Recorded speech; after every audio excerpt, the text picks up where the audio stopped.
Dinheiro, um programa que vai ser ancorado por Marcelo Nerlin. Marcelo, antes de te fazer as honras, eu vou te apresentar. Eu pensei assim, o Marcelo tem uma longa ficha de serviços prestados que nós gastaríamos o programa todo para falar dela. O Marcelo é professor universitário, formação em Direito, advogado, professor de Direito Constitucional, de Direito Econômico e professor da Universidade de São Paulo. O programa Caminhos do Dinheiro é um programa que nós vamos ter como foco as políticas públicas. Por isso esse nome. Meu querido Marcelo Nerlin, muito bem-vindo agora oficialmente ao Brasil Progressista. Já é de casa e quero que tu nos dê as primeiras impressões tu aí e o que tu pensa a respeito do programa que nós começamos agora oficialmente. Prazer, querido, a palavra é tua. Muito obrigado, Julian Lisboa, pelas tuas palavras gentis. Quero saudar a nossos ouvintes, espectadores, telespectadores desse nosso mundo virtual, do mundo do conectivismo, e dizer que é um privilégio poder conversar com você agora de forma mais orgânica, principalmente a partir desta programação que você vem dispensando à sociedade brasileira.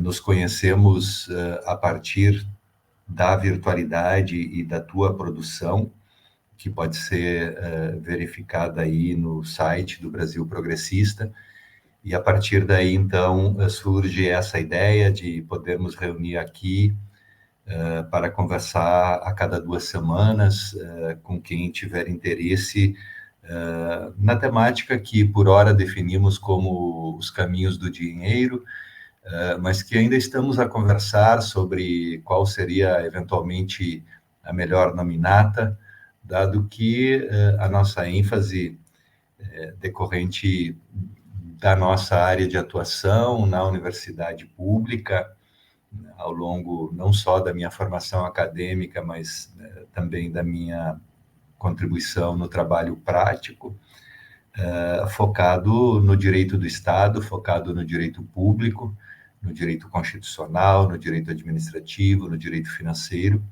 e aí transpondo desse cenário do direito para o plano interdisciplinar e multidisciplinar. Eu ensino já há 18 anos no curso de Gestão de Políticas Públicas, tentando ajudar a formação de gestores públicos para o Brasil. E nessa atuação, então, as minhas ferramentas, e vejo o direito como um instrumento, não? E uso as ferramentas, então, do direito constitucional, do direito administrativo, do financeiro, como já destaquei, e atuo com ênfase também numa disciplina que eu chamo de Poder Legislativo e Gestão de Políticas Públicas, assim como já atuei também com uma disciplina também com a ênfase na gestão do Poder Judiciário. Então, eu estudei com profundidade a gestão pública, estudei a gestão do Estado, a organização política administrativa, e isso talvez me permita, de alguma forma, contribuir com a sociedade brasileira, e é esse o nosso intuito aqui, partilhando conhecimentos, olhares, análises, críticas, que possam fortalecer a República, e também dar asas a essa ideia de um Brasil progressista, um Brasil que possa repensar suas próprias instituições, fugir um pouco da necessidade de crise para que nós tenhamos transformações, e sim, de forma positiva e propositiva, também fortalecer o teu trabalho, o trabalho de toda a tua equipe, e também prestando contas para a sociedade da produção da universidade pública necessária, usando a expressão de Darcy Ribeiro. Então, Julian, um privilégio estar com você, um privilégio aos nossos ouvintes também poder contar com eles nesse momento ou em oitivas futuras que o canal permite, dado que o dado fica reservado aí. A honra é nossa, assim, é uma alegria poder contar. E, claro, então, como tu falou nessa parte de senso de urgência, e eu tô com essa questão na cabeça do livro de um francês lá, do George, eu não sei como é que se diz, é Georges Bataille, acho que é. Escreve sobre várias coisas, e ele é muito citado pelo Attila Mbembe no Necropolítica, e ele começa a obra dele falando que os governantes, a maneira como são geridos os estados, as políticas públicas, elas sempre evocam um senso de urgência para justificar as escolhas e os projetos que são executados. E a gente fica pensando, né? Aqui, por exemplo, na política, na gestão brasileira, nós já vamos entrar na questão do dinheiro, que é muito importante, mas assim, a própria questão de gestão do orçamento brasileiro, né?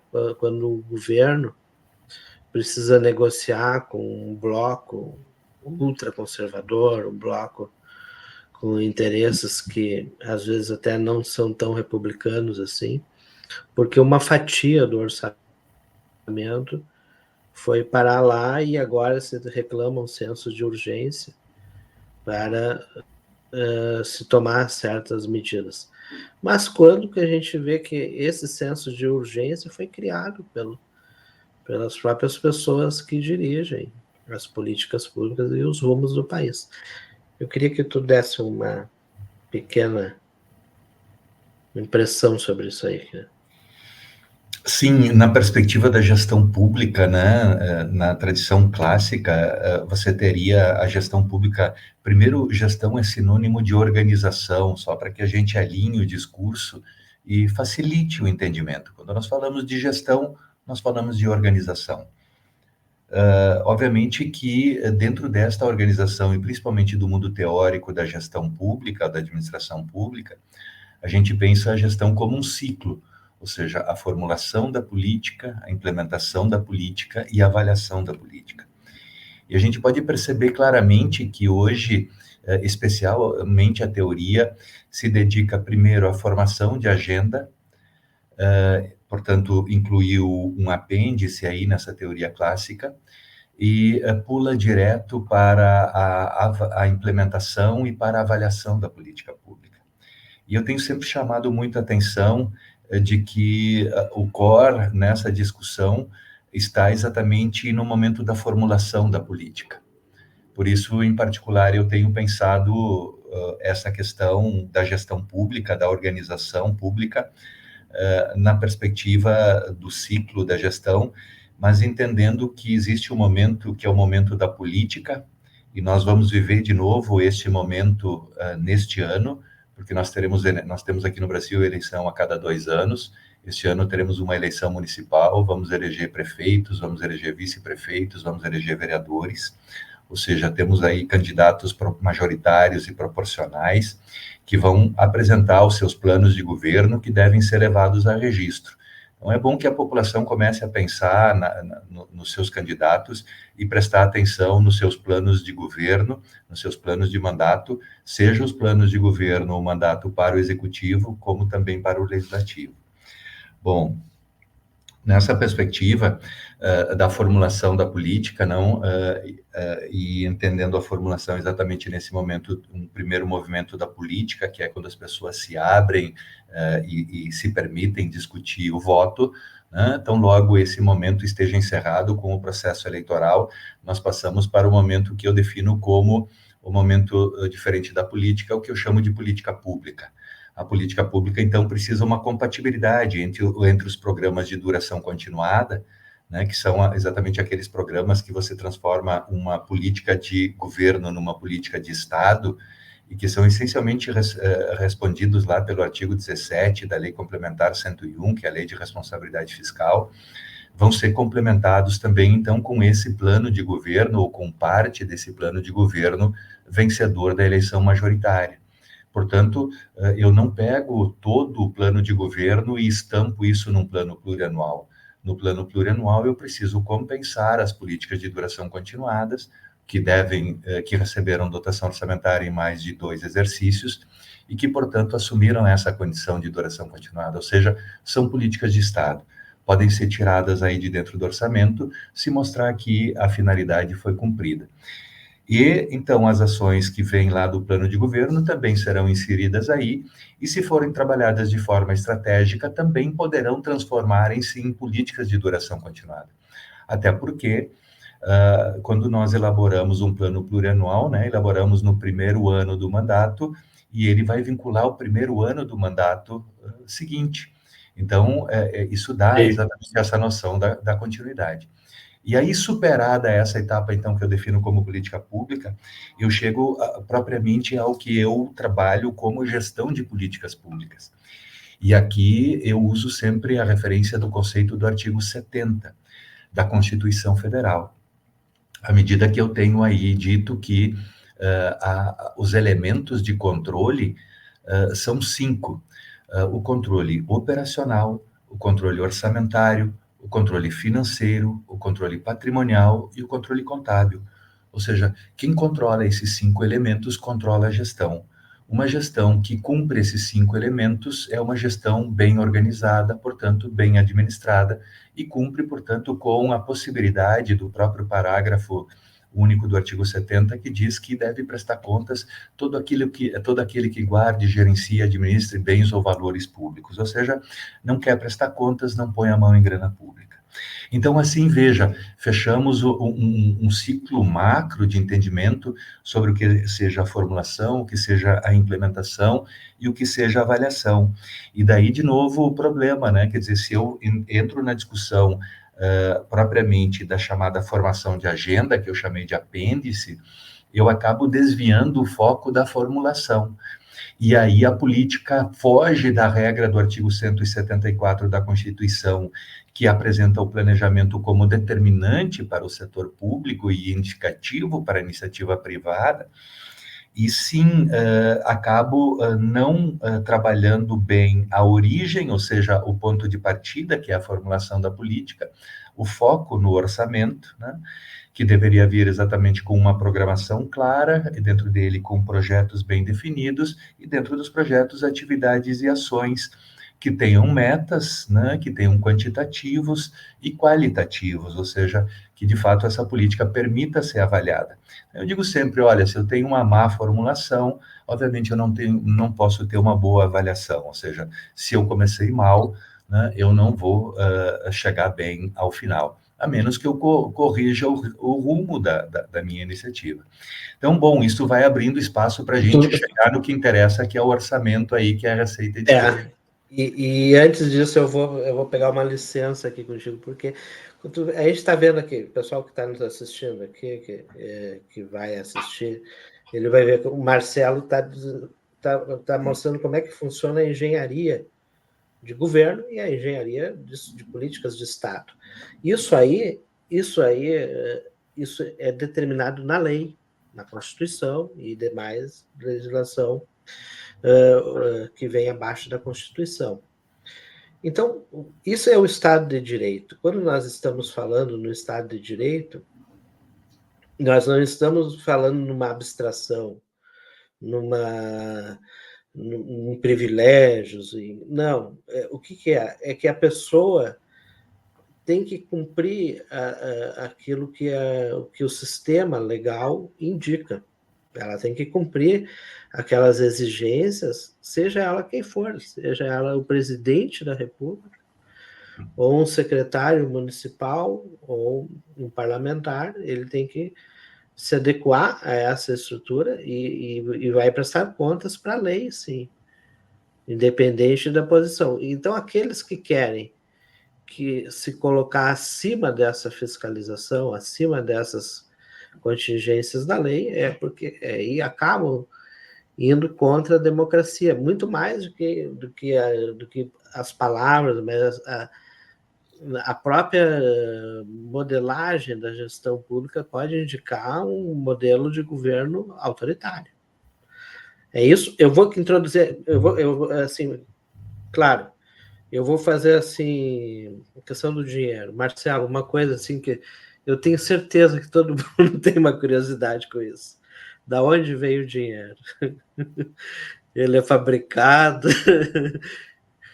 Quem é que... Eu vou começar essa pergunta com uma provocação, que eu fiz assim, como eu sou um arqueólogo, eu fui ler Adam Smith. E aí o Adam Smith diz que toda riqueza, lá no século XVIII, acho que foi Adam Smith, lá no século XVIII, ele diz toda riqueza é produzida pelo trabalho. Não foi Marx que disse isso, foi Adam Smith. Então, assim, isso ainda vale? A riqueza, ela é produzida pelo trabalho? Sim, sem dúvida nenhuma, né? Nada do que existe sem a categoria trabalho. É óbvio que esta é uma categoria também hoje que foi sendo esculpida como resultado da Revolução Industrial, né? Uma categoria, na Idade Média não havia esta categoria chamada trabalho, né? Então, isto abre uma perspectiva para a gente também poder observar os novos tempos e principalmente esta ideia, né, ou essas ideias fixas que nós temos, que o professor Mangabeira Unger chama de fetichismo institucional, né? Então, eu acho que a gente tem muito apego a certos dogmas e a gente não consegue se libertar deles e, portanto, não consegue dar asas a uma democracia de alta energia que seja capaz de gerar novos contextos formadores, especialmente no que diz respeito a dois elementos centrais das sociedades modernas, que são tanto a economia quanto a ideia da democracia representativa. Então, esses são dois conceitos centrais de fundo que nós estamos indiretamente ou diretamente tratando com eles à medida que atendemos a tua provocação, Júlia. Quando eu falo de economia, por exemplo, eu penso que é chegado o tempo de falarmos um pouco mais sobre a economia do conhecimento, né? Nós temos recentemente a Política Nacional de Educação Digital, que foi aprovada em janeiro do ano passado, e que mudou a LDB, inclusive, garantindo como direito do aluno a educação digital. E você conversa com vários sistemas de educação, obviamente, aí você chega às escolas, e aí você chega às direções, e aí você chega aos professores, e eles dizem, não, nós não temos interesse nenhum na educação digital. E aí nós geramos exatamente o conflito, né? Porque estamos apegados a um modelo educacional que não pode prescindir hoje, diante das tecnologias de informação e de comunicação, não podem prescindir hoje da educação digital, da alfabetização digital dos adultos, né, e da alfabetização digital das crianças, dos adolescentes. E, obviamente, existe toda uma política, existe uma estratégia aí, que transcende os governos, né? Ela foi proposta pelo governo anterior, aprovado no período de vigência do governo anterior e sancionada no início do novo governo. Isto mostra que existem políticas de interesse público, que estas sim que nos interessam, né? Porque toda a política, assim como toda boa parte da economia é baseada no trabalho, né? Mas a economia, a riqueza, ou o próprio produto interno bruto, né, que é uma categoria que a gente usa como análise, e depois o orçamento, que nós usamos como análise, né, obviamente eles são constituídos, são formados, mas não apenas pela categoria trabalho, e talvez também condicionados à própria categoria de trabalhador, né, porque uma coisa é a categoria trabalho, outra coisa é a categoria trabalhador no sentido formal, seletista, por exemplo, ou estatutário, né? Esses dois regimes que existem, né? Mas o que também existe hoje é essa discussão acerca do empreendedorismo, da livre iniciativa, enfim, conceitos que também estão aí e que, sim, boa parte da sociedade, talvez por não fazer bem o cálculo ou para fazer uma opção de vida, preferem a livre iniciativa, né? Você, até onde saiba eu, é um empreendedor e o teu negócio é livre iniciativa. E na tua livre iniciativa, você difunde conteúdos que têm relevância social, ou seja, que servem às pessoas. Basta ver as tuas pautas necessárias.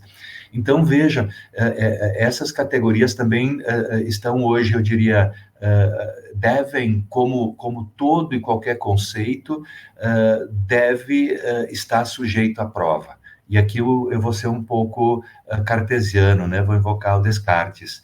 Pelo menos uma vez na vida, de tudo duvidar.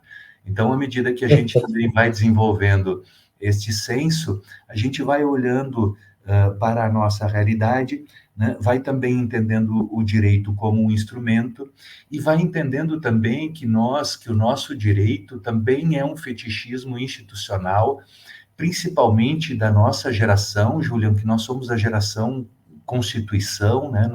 Quando nós estávamos no ensino de graduação, a Constituição estava sendo elaborada, né? Então, nós realmente saímos com todo esse espírito, com vontade de Constituição, como usa a expressão o Konrad Hesse, né? E eu penso que ela é uma vontade necessária, mas que também, do meu ponto de vista, se perdeu na perspectiva metafísica, retórica, da questão da interpretação, principalmente.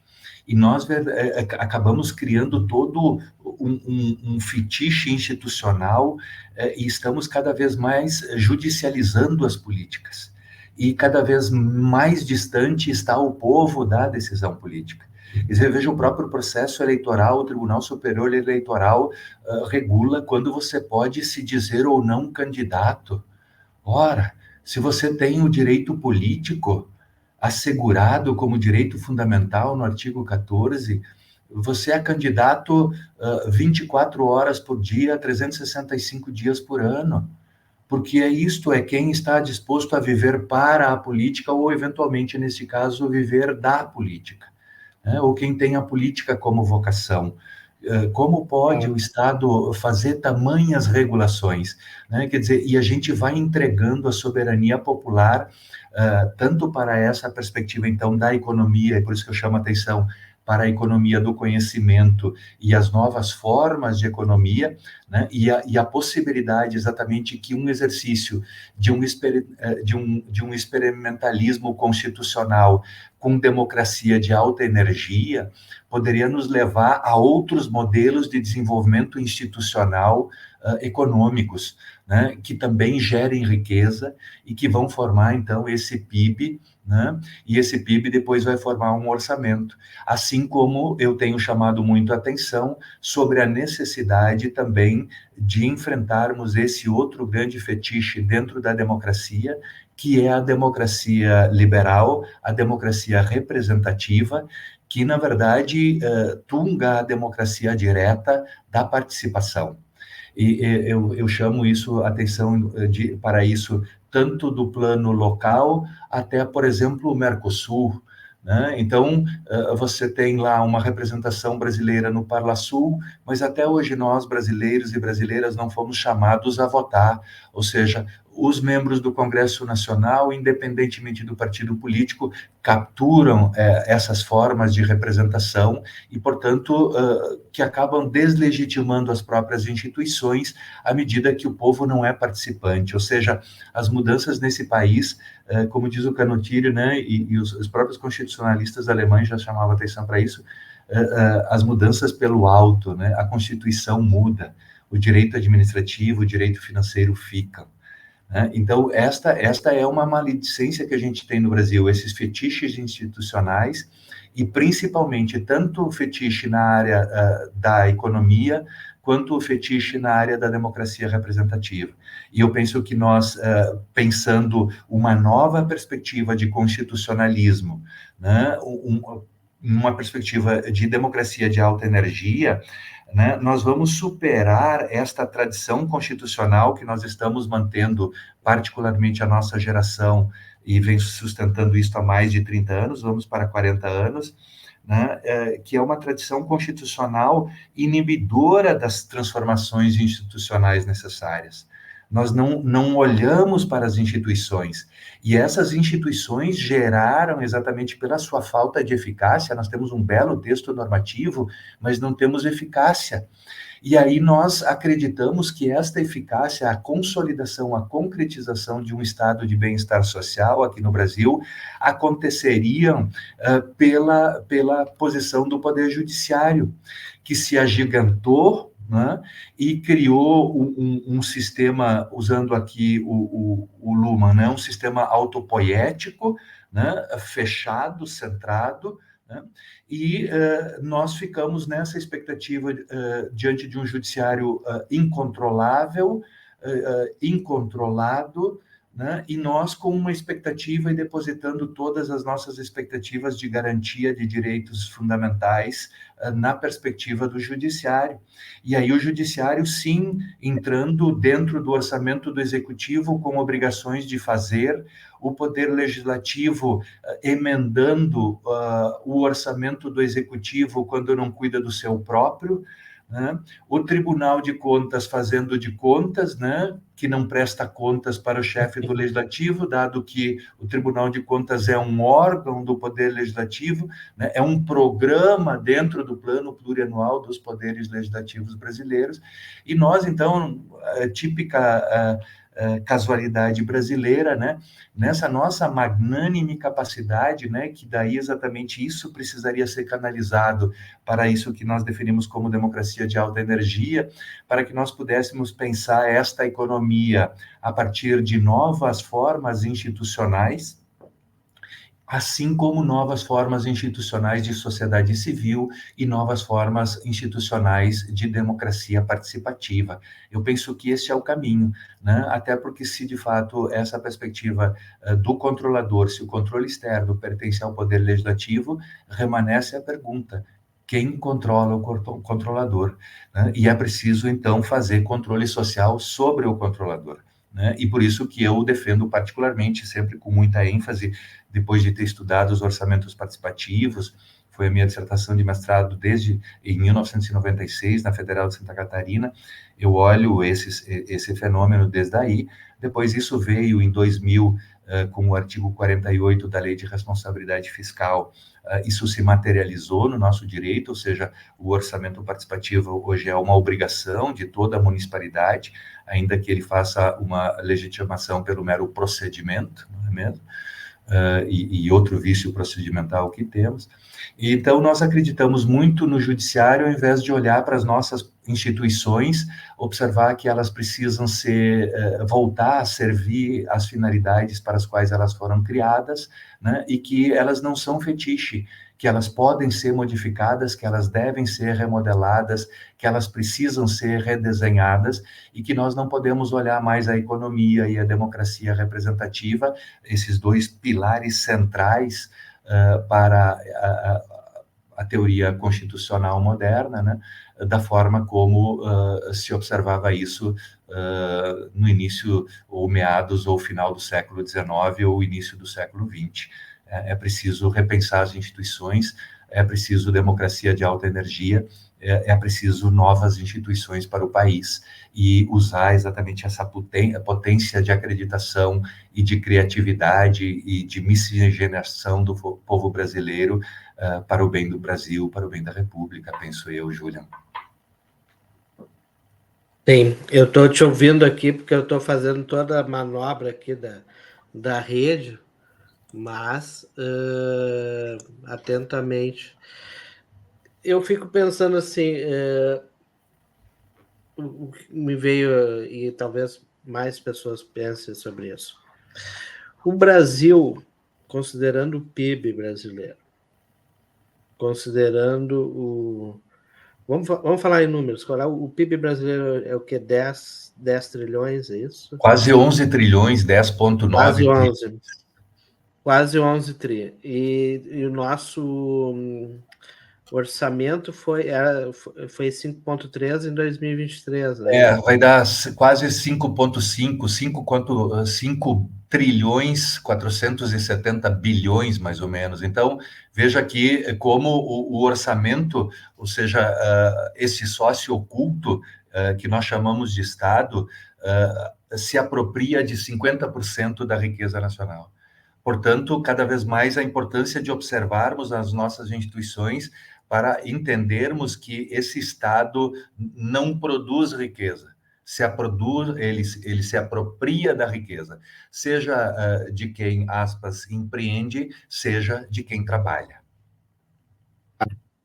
E a riqueza que é o Brasil, a gente pode considerar que o Brasil está aquém daquilo que ele pode produzir, ele está no limite. Nós podemos considerar o Brasil, sob o ponto de vista do PIB, do orçamento, um país pobre, um país rico? Não, um país com uma capacidade, e historicamente, né, Julian, se nós observarmos de 1950 a 1980, nenhum país do mundo cresceu tanto quanto o Brasil. Veja, foi 1930 a 1950 a 1980. Foram 30 anos de progresso econômico ininterrupto. Então, veja a capacidade econômica desse país. Né? Nós somos um país que tem quase...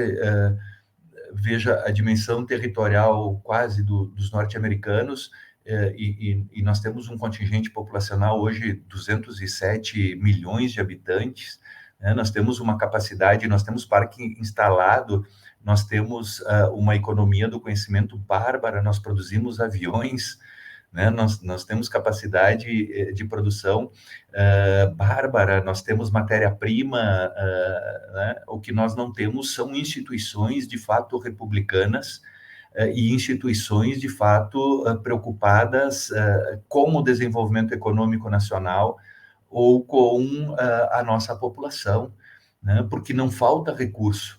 Né? Se nós pensarmos aqui, e a gente fica falando de crise, né? De que crise nós estamos falando?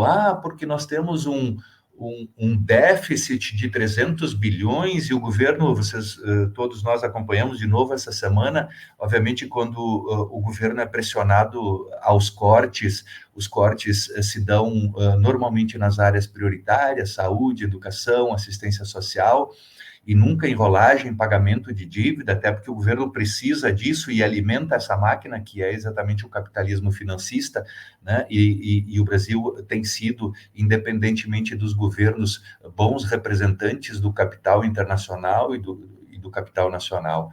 Né? A manutenção do status quo é a marca registrada. E aí a gente pega essa perspectiva, por exemplo, de um orçamento de 5,5 trilhões de reais, com um déficit de 300 bilhões de reais, isso não é nada. Se nós olharmos, por exemplo, quanto é que nós gastamos com o Bolsa Família, não chega a 200 bilhões de reais, quanto é que nós garantimos para a classe empresarial como atividade de fomento, 400 bilhões de reais. Então, diretamente para os donos dos meios de produção, nós entregamos 400 para 30 milhões de famílias que vivem abaixo da linha de pobreza ou na linha de pobreza, nós entregamos 200 bilhões. E assim nós vamos fazendo estas camadas serem levantadas e vamos observando realmente a institucionalidade brasileira. Chegamos, por exemplo, no município de São Paulo, né? O orçamento não parou de crescer. Nós temos um orçamento municipal de 111 bilhões de reais. Compare, então, o município de São Paulo com o governo do Rio Grande do Sul, do estado do Rio Grande do Sul, que tem um orçamento com uma estimativa de receita de 80.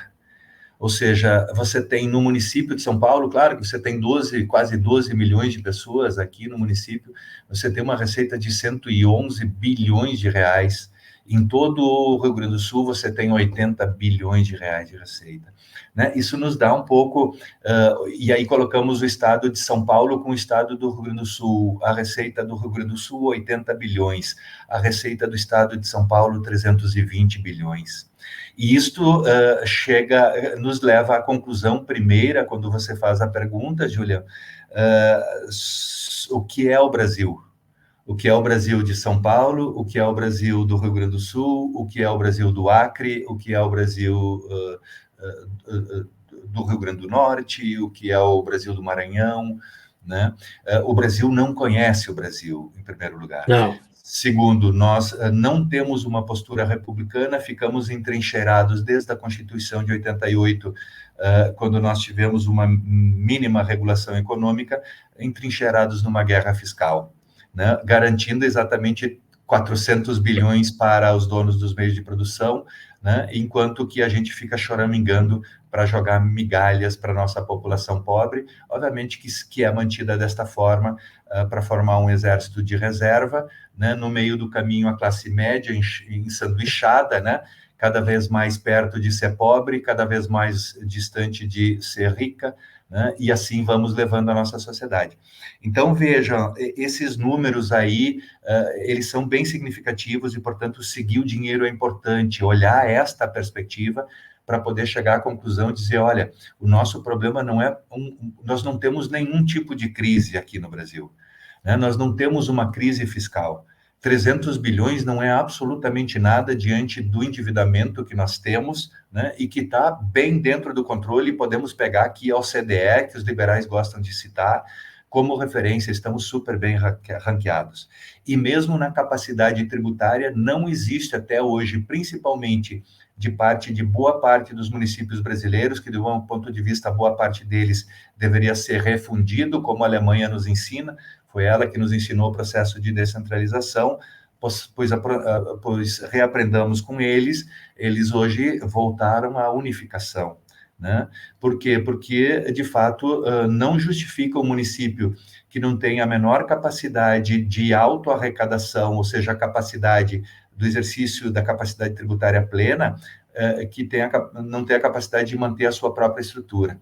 Ou seja, não pode ter uma prefeitura, não pode ter uma Câmara de Vereadores, não pode ter um monte de conselhos, né, se ele não tem uma capacidade de autossustentabilidade. É preciso fazer esse enfrentamento, né? Óbvio que não pode ser desassistido, mas nós temos que repensar o Brasil a partir do seu potencial, ou seja, desta capacidade que o país tem de geração de riqueza, e esse dado que eu te passava de um crescimento como o país que mais cresceu em todo o globo durante um longo período de tempo, e isso, obviamente, segue sendo assim porque nós temos muita matéria-prima, né? O que nós precisamos é exatamente investir num ensino de qualidade, né? Eu acho que não se justifica mais que nós tenhamos investimento na educação, que é uma garantia constitucional, mas que não repercuta isso nos indicadores educacionais. Ou seja, não falta dinheiro para a educação. Se eu penso o que a Constituição destina e o quantitativo, então, olhando para o orçamento do município de São Paulo e quanto o município de São Paulo deve gastar na área da educação, eu deveria dizer, olha, mas São Paulo deveria ter uma educação estupenda. Nós temos quase... temos 1/3 do orçamento de todo o estado do Rio Grande do Sul só para gastar na rede municipal de ensino de São Paulo. Quer dizer, por que isso não dá resultado? Por que os estudos que nós temos mostram que não é o quantitativo econômico que dá o resultado na qualidade do ensino dentro desses métodos de avaliação que nós temos? Então, nós temos descompassos de Brasil, de regionalização, né? São vários Brasis, são alguns Brasis muito ricos, totalmente descontrolados, né? E, obviamente, que inflados de dinheiros, né? E descontrolados, né? E daí sempre eu costumo, como faço críticas institucionais, eu digo sempre, isto vale também para as universidades públicas, ou seja, elas não estão fora desse espectro, ou seja, elas estão fora de controle, né, e há que haver melhor controle sobre a gestão administrativa e financeira das universidades públicas também, principalmente para que elas, de fato, entreguem para a sociedade o que a sociedade espera delas. Né? E não é mais possível manter uma universidade que fique reproduzindo um conhecimento que não é útil, né? Na expressão do Michel Foucault, não são ferramentas úteis, né? E que, portanto, são reproduzidas como verdades teóricas absolutas e que, na verdade, não têm utilidade nenhuma e que se mantêm em nome de uma autoridade do professor, que já não consegue mais sustentar isto, né? E que só se mantém porque se mantém essa rigidez de grade, disciplina e prova. Ou seja, é preciso aproveitar a onda da curricularização da extensão, levar a universidade para fora. Eu tenho tentado praticar isso um pouco à medida que eu implemento uma disciplina de graduação a cada semestre, dentro da Câmara de Vereadores, numa parceria com a Escola do Parlamento, aqui em São Paulo, e nós acompanhamos semanalmente as reuniões da Comissão de Orçamento e Finanças do município.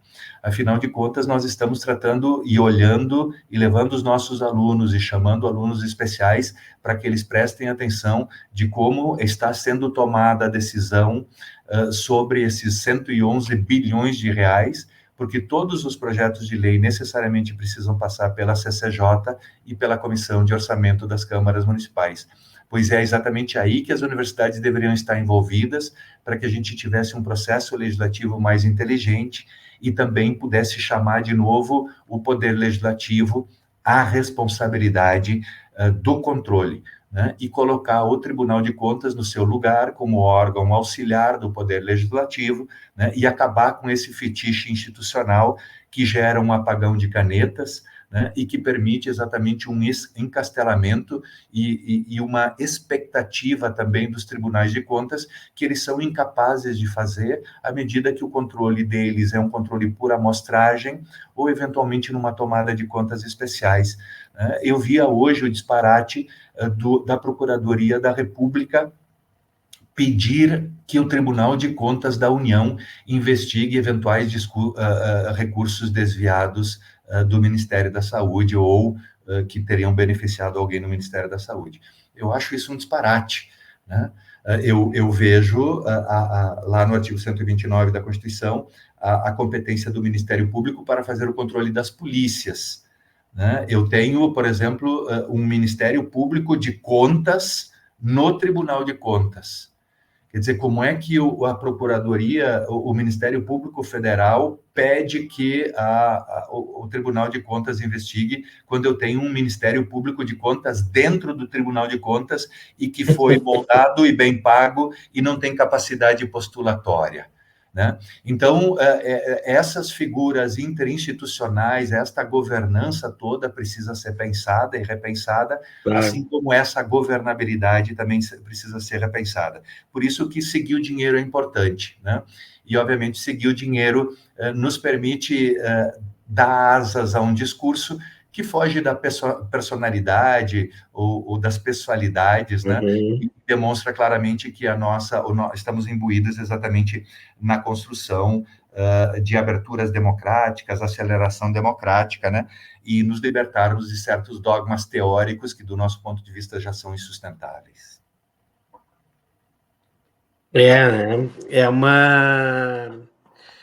O Roberto, o ex-governador do Paraná, Roberto Requião, esteve aqui há alguns dias e falou uma coisa que eu fiquei pensando. Ele disse: não adianta algo radical que não vai ter sustentação.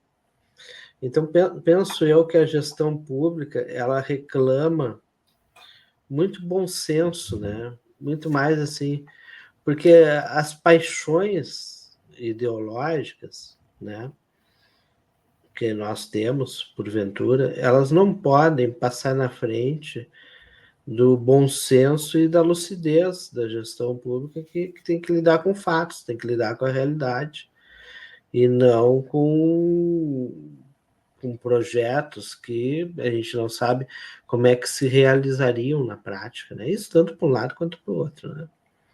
Isso é importante, Julian, isso me permita a interrupção. Por favor. É porque a gente, essa fala do Requião, ela é também importante, você resgata isso no momento oportuno, porque nós estamos induzidos e normalmente nós fazemos as nossas sinapses a partir da ideia de um antagonismo que precisa ser quebrado, né? Nós pensamos que ou é reforma ou é revolução, né? Quer dizer, essa coisa dos extremos. Assim como eu vejo hoje, eu fico acompanhando e lendo e estudando esse movimento, né? Quer dizer, o povo brasileiro vota mais à direita, depois vota mais à esquerda, ou seja, esse pêndulo, né? Ele vai cada vez mais oscilando e os tempos de continuidade, eles estão cada vez mais curtos. Eu acredito que nós vamos, a tendência, né? Quando eu penso em fazer um exercício imagético futuro, eu penso que esse movimento pendular ele tende a perdurar.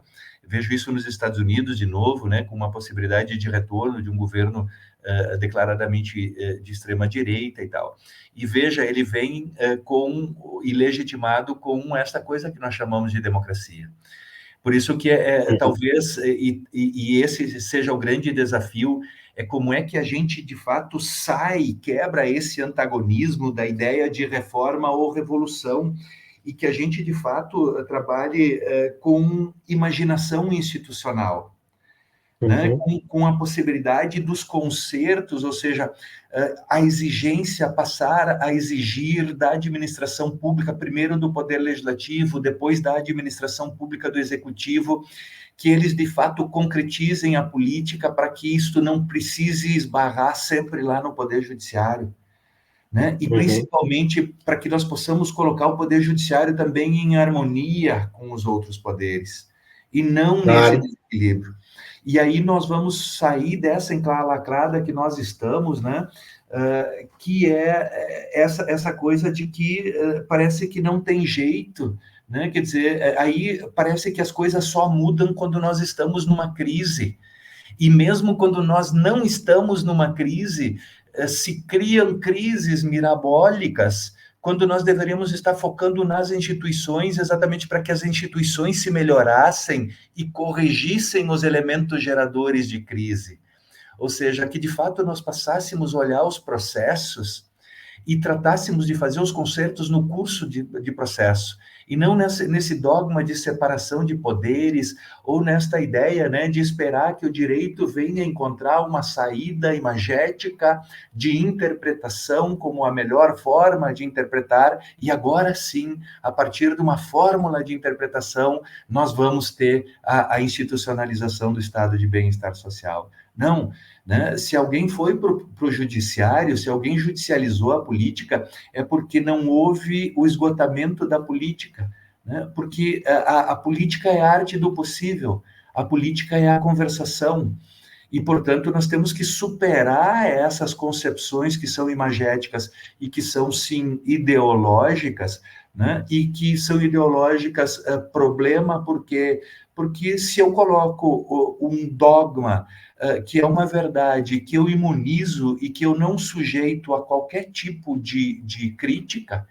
né? Eu não tenho mais razão comunicativa, né? Dizendo, e está mostrado também que essa teoria comunicativa do Habermas não funciona, né? Nós temos 30 milhões de analfabetos, quer dizer, nós teríamos que alfabetizar 30 milhões para que eles entendessem os seus direitos, e se esses 30 milhões fossem ainda para cima do judiciário, o judiciário já não dá mais conta hoje, né? Então, é impossível que a gente siga, né, nessa toada institucional. É preciso que a gente supere essa ideia de crise e de forçação de crise. Nós não estamos numa crise fiscal.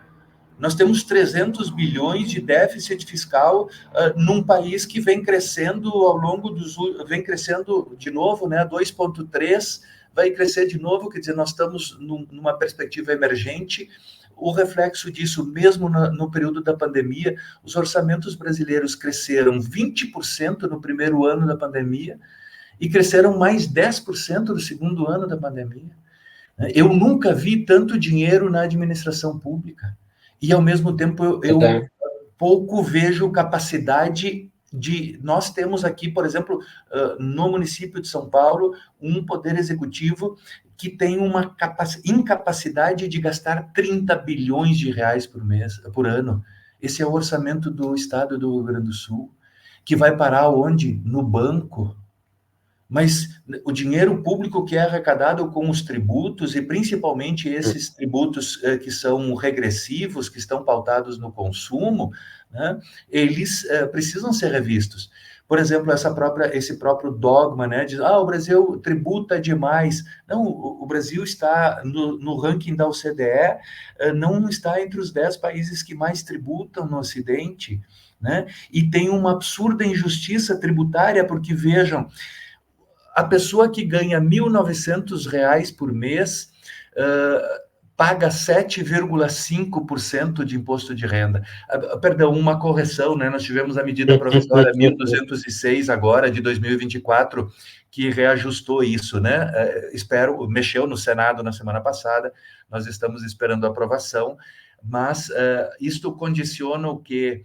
Você vai elevar para quem ganha 2 salários mínimos, ou seja, R$ 2.800, vai pagar 7% de imposto de renda, né? Então, isso vai dar, talvez, próximo de R$ 200 por mês de imposto de renda. Se alguém ganha 2.000 e você vai tirar dele quase 200, isso faz uma grande diferença. Agora, imagine, por exemplo, aspas, empreendedor. Eu tenho R$ 1 milhão, eu faço um investimento que me dá uma taxa de retorno de 20% ao ano. Eu tenho, ao final do ano, um retorno se eu investir R$ 1 milhão, eu tenho R$ 200 mil de retorno. Eu não pago zero de imposto de renda sobre esse valor. Eu não tributo. Isso é um ciclo que não se sustenta, né? Porque vai acabar a indústria, nós vamos transformar todo mundo em rentista. E quando todo mundo for rentista, quem é que vai produzir? E veja, de novo, né, não se sustenta porque você tem aqui, você não tributa lucros e dividendos. E nós fizemos uma reforma tributária fatiada bom, estão prometendo este ano tributar os ricos, né, tributar lucros e dividendos. E aí a gente fica gerando crises, e esse país é crise atrás de crise, é bolha atrás de bolha. E boa parte dessas bolhas são infladas, são ficções. Né? Elas interesse que há por detrás. Não interessa o preço do tomate. Né? E o preço do tomate, sim, para quem ganha R$ 1.800 faz a diferença. Né? E R$ 13 o quilo de tomate é caro. Né? Então, veja, a grande questão aqui é como é que a gente olha e presta atenção, por exemplo, nesses fetiches institucionais. Né? A gente tem aqui, por exemplo, a questão do parlamento, né? A democracia representativa. A gente fala de democracia de alta energia, mas a gente esquece, por exemplo, que para acelerar essa democracia, nós temos institucionalizado o referendo e o plebiscito, né? A nossa geração, nós dois, por exemplo, devemos ter participado, a nossa geração participou talvez de duas, três iniciativas. Foram 5 no total do país, assim, não passa de 8 se eu juntar todas as iniciativas. É muito pouco, né? Muito pouco. Então, veja, mas aqui... É muito medo da democracia direta, né? Se a gente pensa naquele Congresso Nacional de ontem, né? E de novo, nós vamos para uma eleição municipal e as pessoas não dão bola para o voto no vereador, como não deram bola no voto do deputado e no senador.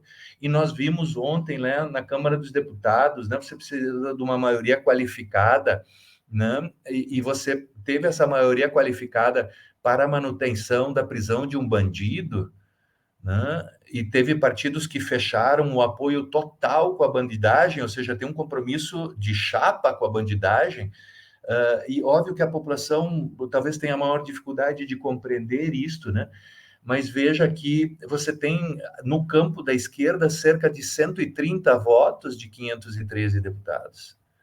Então, você tem uma maioria oscilante, e ontem chegou-se a 257 votos, né? Ou, na verdade, 277 votos, né? Foram alcançados, quando o mínimo necessário para a manutenção da prisão seriam 257. Ou seja, como é uma margem apertada, numa pauta que não é difícil de você fazer, ainda que seja um juízo subjetivo, um julgamento, quer dizer,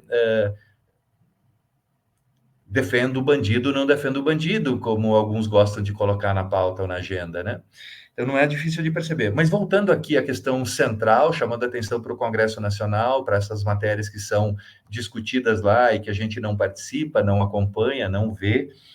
O artigo 49, o inciso 15 do artigo 49, inciso 15 da Constituição Federal, ele estabelece como competência exclusiva do Congresso Nacional convocar, aprovar referendos e convocar plebiscitos.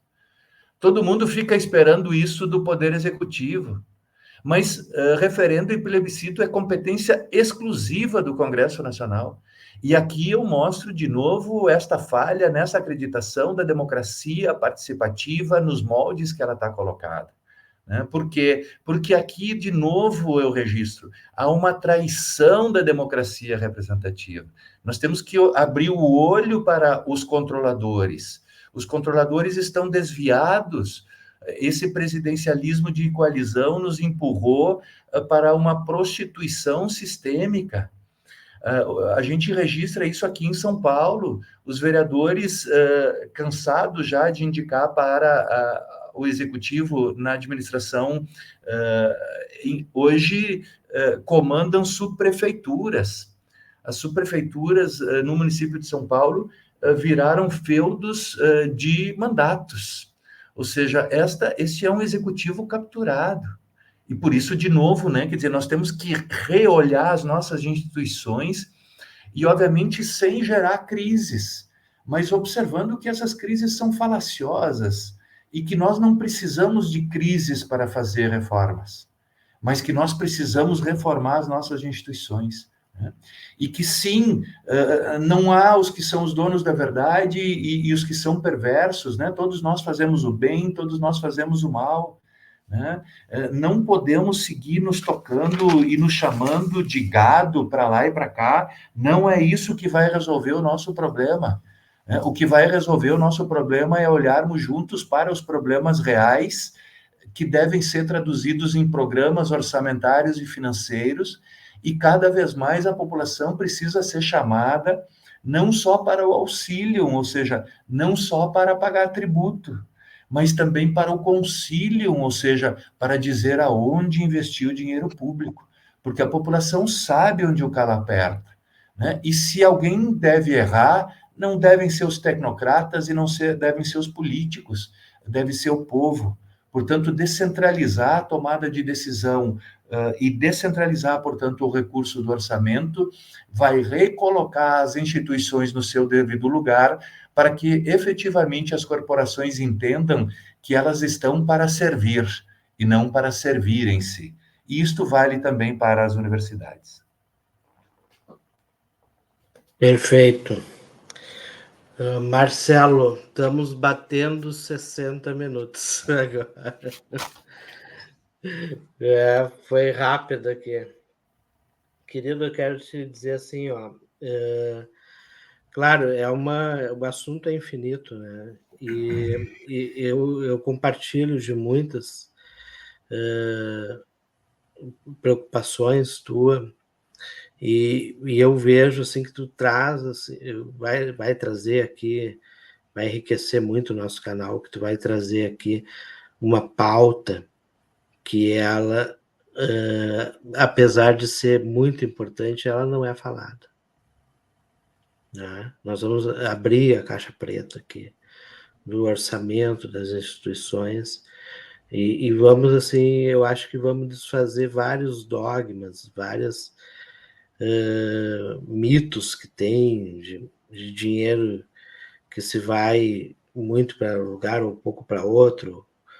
Algumas coisas, algumas ideias, algumas narrativas que foram criadas e que elas vão sendo passadas, né? Quando eu vejo, assim, para dar um exemplo, quando eu vejo a grande mídia dizer, olha, teve um rombo de 50 bilhões, pô, mas nós temos um orçamento de mais de 5 trilhões. Então, como é que tu faz, assim, tu fala num jornal de grande, com profundidade, assim, de público, tu faz mancheteia isso, como se fosse um apocalipse, né? Olha só, a Jana mandando um abraço aqui. Eu tenho certeza, assim, que acho que demos um bom start hoje, e eu vou abrir, então, um espaço para a tua fala final, e depois a gente faz as honras, e estaremos aqui a cada 15 dias para esmiuçar todas essas questões aí do orçamento, dos caminhos do dinheiro público. Bacana, Júlia. Chegou o nosso tempo e penso que foi um bom encontro, como diria Spinoza.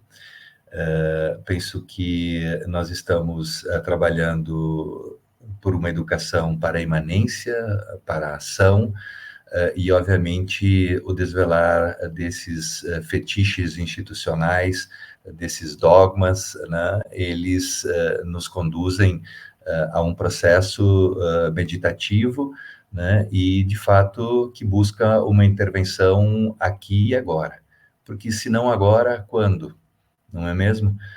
Penso que não há mais tempo a perder, penso que existe uma racionalidade que sustenta novas posições, e que essas novas posições podem, sim, incluir muitas pessoas, incluir principalmente aqueles que historicamente têm sido preteridos na hora de distribuir o recurso público, mas que são os grandes artífices da construção econômica e da construção imagética desse país, né? Principalmente pela riqueza da nossa cultura, principalmente por esta capacidade imaginativa que o brasileiro tem, e eu penso que se nós ajudamos e canalizamos esse conhecimento todo para a gestão, nós teremos cidades cada vez mais inteligentes, e as pessoas vivem nas cidades, vivem nos municípios, né?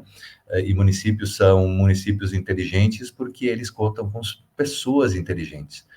Não são municípios inteligentes porque têm tecnologias. As tecnologias são um meio, assim como um meio é o direito, e nós acreditamos que uma nova forma de ver o direito, para além desse dirigismo constitucional, né, ele pode, de fato, trazer novas perspectivas, né, e ele está dirigido à ação, ele está dirigido às instituições. Por isso, cada vez mais, esperamos poder partilhar esse conhecimento focado na gestão de políticas públicas, especialmente nessa análise do orçamento, das receitas e das despesas públicas, né, que é o que nos interessará aqui sobremaneira, e vai poder, certamente, ajudar o Brasil a olhar e se entender melhor, e principalmente não cair nos cantos da sereia, né, com essas crises imaginárias, intermináveis, né, como se, de fato, crise resolvesse o problema. Crise é diagnóstico. A partir da crise, o importante é que as nossas instituições tratem de se melhorar, e dizemos isso às instituições do legislativo, do executivo e do judiciário, e também do quarto poder, né? O que este, lamentavelmente, tem nos gerado bastante desconfiança. Mas isso é conversa para outro dia, para honrar o compromisso com os nossos ouvintes e para honrar o compromisso contigo também, na pontualidade. Um privilégio ter estado com vocês. Um privilégio é todo nosso. O Edmilson aqui passou aqui dando uma boa noite aos camaradas. Boa noite. Um abraço, camarada. Vamos lá. Então, esse foi a estreia agora, oficialmente, do Os Caminhos do Dinheiro, com o Marcelo Nerlin, que vai ser o âncora desse programa, doravante. E receberemos aqui convidados e falaremos sobre isso. Esse é o canal Brasil Progressista. E uma boa noite, agradecemos a todos que estiveram aqui e voltarão a estar. Uma boa noite a todos. Voltamos em